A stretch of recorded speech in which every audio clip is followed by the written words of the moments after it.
Hey guys, it's Brooke Smith, your newborn and infant massage therapist, teaching parents the hands-on approach to parenting through infant massage. Today, I am going to be talking about pre-readiness and reading with your baby. But first, I want to tell you a little bit about me, and then from there, we'll have an icebreaker, and then we'll get right into it. All right. So, first things first, I am or was a teenage parent, and I know exactly what you're going through. I've been there, I've done that, and I just want you guys to be encouraged. And I'm thankful that you even came to class so that you can even learn some of this stuff. All right. So I was a parent a long time ago. My son is now 27 and my youngest son is 17, and it is what it is. So I just want you guys to be encouraged and know, like I said, you got support, you got your case managers, you have us, and you have everybody else around you forming a team just to make sure that you're good. All right. So let's get into our icebreaker. Our icebreaker today is, what is your favorite type of water ice? If you don't like water ice or don't know what water ice is, we can pick ice cream. But water ice is like a Philly favorite, right? And then my question for you is, do you like your water ice with a pretzel or no pretzel? Cheese, no cheese. Like, what do you like going on here? So for me personally, I like lemon and cherry. That's my favorite. Pretzel, depending on how I'm feeling, I might like a little mustard, like the little spicy mustard. Not too hot, not the hot one, but the spicy mustard and a little bit of salt. Or I'll go for a cheese pretzel. Yes, cheese pretzel and lemon and cherry. Let me know your favorite. Pause the video, share it with your caseworker.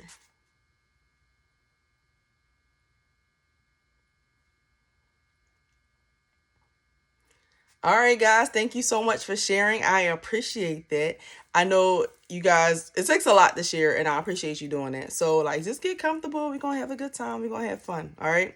So, after this, we are going to get right into our reading. So, I have lots of different books because I want to show you different things. We're going to learn how to read a book for like maybe 1 or 2 weeks, but I want to go through the different types of books so that you understand that it doesn't just have to be one type of book. And when it comes to reading with our babies, a lot of times I hear parents say, well, that might not be on his grade level, or she can't read that yet.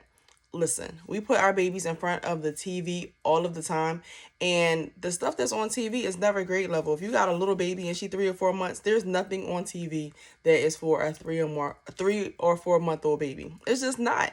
So to not read a book because it's for a first grader, come on. Like, we're watching SpongeBob and all these other things. Even when you watch stuff like Gracie. Gracie is not for little babies. It's for babies that are a little bit older. It's like for children, toddlers, and we got our babies watching it. It's okay, but I'm just saying, don't hold them back as far as their knowledge just because of their age. If they can watch TV, they can listen to these books that we're giving them. All right. So I'm going to go through some types of books, and then from there, we're going to tell you what we can do with them, how it's important, and all that good stuff. All right. So first thing are books. They have like scenes like daytime, nighttime. So this one is definitely a daytime book, right? So it's colorful, it's daytime. If you look at it, you know exactly what time of day it is. You're like, it's daytime, right? This one and this book right here is nighttime. Why do we know it's nighttime? Because it has stars and it has like the moon in the background and things like that. Same thing with this one. It's a dark book. You can tell it's nighttime. So sometimes books will be a little bit sketchy, not sure which is which, but at the same time, these are clearly nighttime books and a daytime book. So we want to start, pointing those types of things out to our children. All right, this one is an animal book. Like, there's an animal on the front. So these are good books. Like, we're not getting into the inside yet. We're just talking about the outside of the book so that we can kind of identify some of the things that are different with the books, right? This book here is a real book. What I mean by real is a real person. A lot of these other books are cartoons and they're animated. This one is actually what your baby looks like. We have our baby. It's a real picture. It's a photo versus an animation or an illustration. Okay. Animation normally is like movement. Illustration is like something that's drawn. Okay. This book is something that we actually do. I made a mess. It's cool, right? So look, this one is actually something that they can do. So they know about ice cream. I mean, if your baby is little, no, they don't. But as time gets time goes by, they'll know about ice cream and different types of foods and stuff like that. So this is a book. We're just looking at the pictures right now, but this is something that they actually can, relate to. All right. Let me put these down before I knock all of them over. Colors. This is our everyday thing. So we got colors. So we can go through that. We have something they do in real life. Take a bath, right? So things that they really do and they can associate are really good. Sometimes it doesn't have to be something they associate with. Sometimes it's just a book, and that's okay. But when you can associate it with something and say, this is what we do here, and this is what they're doing in the book, it helps out. Same thing. Something we do in real life. We eat, right? We eat healthy food in real life. So this is a good one. And then we have our classic books. On a classic book is just a book that has been around for a long time, and it's like one that maybe you've read when you were a child. So this author here, Eric Carle, he's really good. I like him. He has a lot of different ones. My favorite book by him is The Hungry Caterpillar. That's my favorite one by him. And like this one is actually like an interactive book. So like you can turn the little pages. I'm not gonna lie, I like these books. And the ones with the texture, oh my goodness, I'm reading those all the time. Only because I like them. So what? So those are like my favorite types of books. So this one's a little stuck. So like, you open them and they have numbers and letters and not letters, but numbers and pictures to associate. So like a nest. And then we have bees. And then, you go through like that. I like it. Okay, so let's talk about why reading is important to your baby, and then we'll get into how we can read these books for a length of time to our baby. So I'm going to pick some of the good ones that I actually like, and then we'll go from there. All right, so this one I like, this one I like, that one I like, and we'll do this one and this one. All right, perfect. So I picked 6 books so that we can go through them and you can see exactly what I'm talking about, because I want to make sure you have good examples of what it is that we're doing. Okay, so when it comes to reading with your baby, the most important thing is the bonding aspect. The fact that you're sitting down with your baby reading a book is bonding. So normally your baby is like in front of you and you have the book here. So you might have your book in front of you and got your baby right here. Or you might be laying down. Like sometimes you might be laying on the bed or the floor with your baby and you're reading this book. Or sometimes they bring the book to you and they're like, listen, as they get older, like, look, read this book. And it might be the same book every day. Doesn't matter. If they like the book, read the book over and over and over. And that's why I'm going to teach you different ways to describe the book. That way you're not just physically reading the words, because they may like the story, but they may like the pictures more than anything, because they're listening, but they enjoy the pictures in the book. Sometimes we just like something, and that's okay. They'll listen to it and look at it until they don't like it anymore, and then they find something else.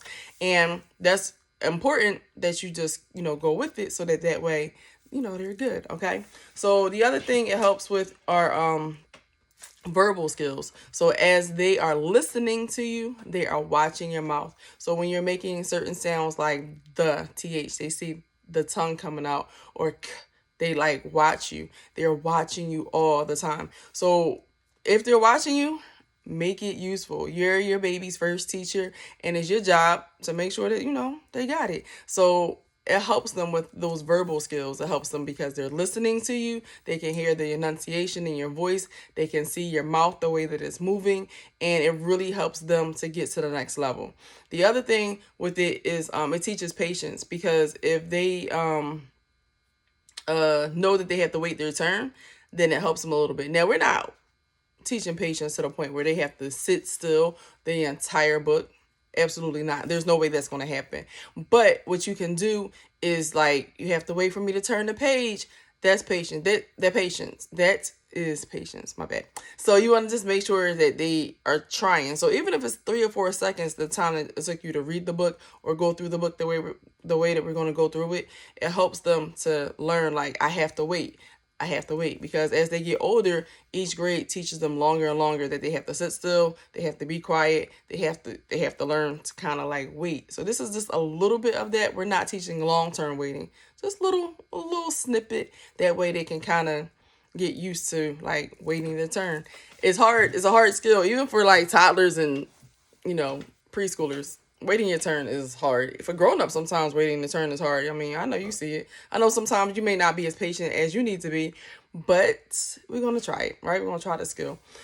Other things that we can do, as far as reading, are just, it doesn't always have to be a book. It could be a magazine. It could be a box. Like sometimes you have like a cereal box or something like that. Read it to them. Anything that you can do to read at any time is a great thing. All right. So we'll start with our nighttime, daytime book. All right. So daytime, we can go through this book and just talk about the cover. We don't even have to open a book before we start reading the book.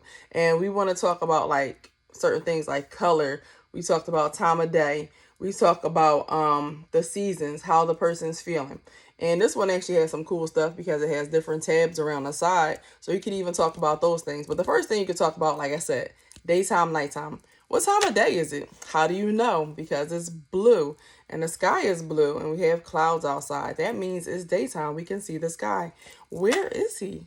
He is at the beach, right? And then if they've gone to the beach, you say, do you remember that time we went to the beach? What did we do at the beach? So you can bring in real life connections. So we talk about what we did and then what we are going to do if we haven't ever been to the beach. But if they've been to the beach, you can talk about other things you did. You might even have a picture in your phone and say, remember this? Look, this is you at the beach. And you can go from there. Look at his face. Is he happy or is he sad? And like, I need you to use inflection in your voice. Like, is he happy or is he sad? That way they understand like happy, sad, and they say like, oh, okay, I get it. Because sometimes if you just, is he happy, is he sad? Like, who knows what that is? Like, get into it. Like, play with your baby. Like, have a good time. Your baby is listening to you. You can be animated. You can be fun. Like, make it a good time. It's not just like I read to my baby. We were reading. We had a good time. Because you want them to enjoy reading now. Because if you make it a chore or they don't like it now, as they get older, they're not going to enjoy it. All right? So we can talk about the different animals. Like a turtle. A turtle is green. He lives in the water. A crab is red. He lives in the water. Because all of these things live in the water for the most part. And then we have a lemon. It grows on the trees. And we have the bucket that's in the sand. And then starfish is in the water. Sometimes it's in the sand. Look at that. You see that? And then we have our shovel. The little boy's holding the shovel. And then we have our clam. And then we have a ball. So it's all different types of things that you can go through. You can talk about the colors. We can talk about how we use them. Do you have a ball? Yes, you have a ball. And we go through different things and just talk about them. All right. This is one.